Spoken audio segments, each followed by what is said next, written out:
ideal to have people in and out of the lineup, but you're getting a lot of extra minutes because of it. How important have those minutes been in your development?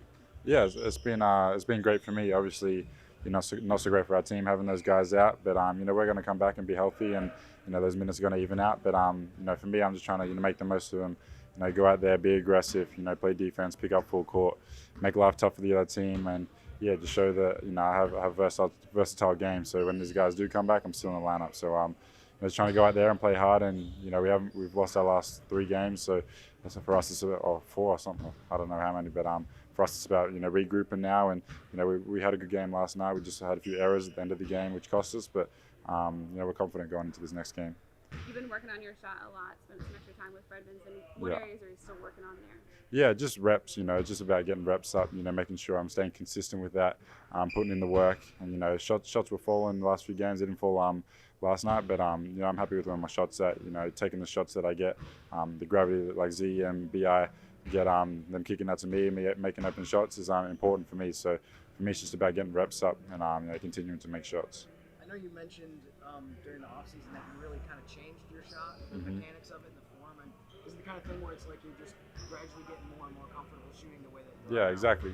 We changed a lot during the offseason and still making a few tweaks now, and for me it's about getting reps up. The best way to become a great shooter is to get reps up. No matter how the form look, if you put it in the basket, that's all that counts. So for me it's about getting reps, getting used to it, keeping my line straight, getting it off quick, and trusting myself as well. Going out there, being confident, taking shots when I get them. I realize that traveling is just part of playing in the NBA, and you're going to be on the road half the season. But I mean, how nice is it to know that like you guys are having like a solid 2 weeks where you're going to be here? Yeah, no, that's the best thing about the NBA is you travel a lot, you get to go to all the different cities, but these homestands are great. You get to sleep in your own bed, be around family and friends, which is good. I got some friends coming up from Australia, which would be good to be around as well, and get them to some games and just take my mind off basketball and off days and stuff like that. But I'm ready for this homestand. We need to put some wins together, so we've got some tough games coming up. So we got to be switched on. I know you probably haven't turned the page to Dallas yet, but that is the opponent for tomorrow. Yeah.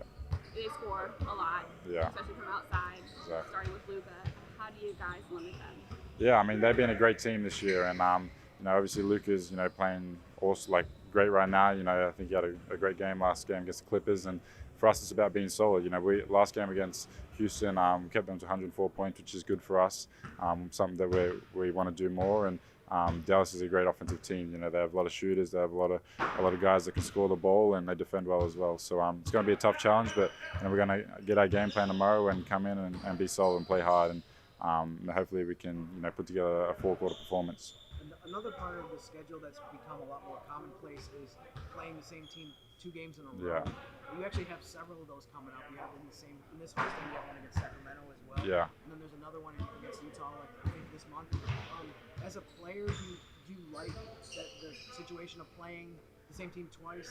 Yeah, I think for me it doesn't faze me at all. We go out there, play whoever's put in front of us, and whether you play 2 teams in a row, whether they're a tough team, every team's tough. So every game's going to be tough. So we just got to come locked in with our game plan. And I think a good thing about playing the same team twice is if you have a good game, where you can pick them apart, and if you have a bad game, where you need to improve on it. So you get to go right back at them the next day. So for us, it's just about whatever opponent we play, making sure that we bring our energy and play together. There's obviously 29 other teams, so throughout the season you're constantly having to prepare for a different team all the time. Yeah. Is it helpful as a player that like after you've played that team, there's a little bit less time spent in terms of getting ready for understanding what that specific Yeah, team I think so. If you play the same team, it's going to be the same players on the floor most of the time. So the scouts usually going to be the same on the guys, and you know what they do, and the first game will be able to see what plays they run and what they're trying to do and who they're trying to attack, and the second game might be about making smaller adjustments, and usually you stay in the same city as well and play those games, so you get a bit of time to spend time in the city, get used to the floor and the rims there and stuff, so it could be helpful for sure. Speaking of the floor, how was Houston? It was cool. I like what the NBA is doing with it. It's different out there.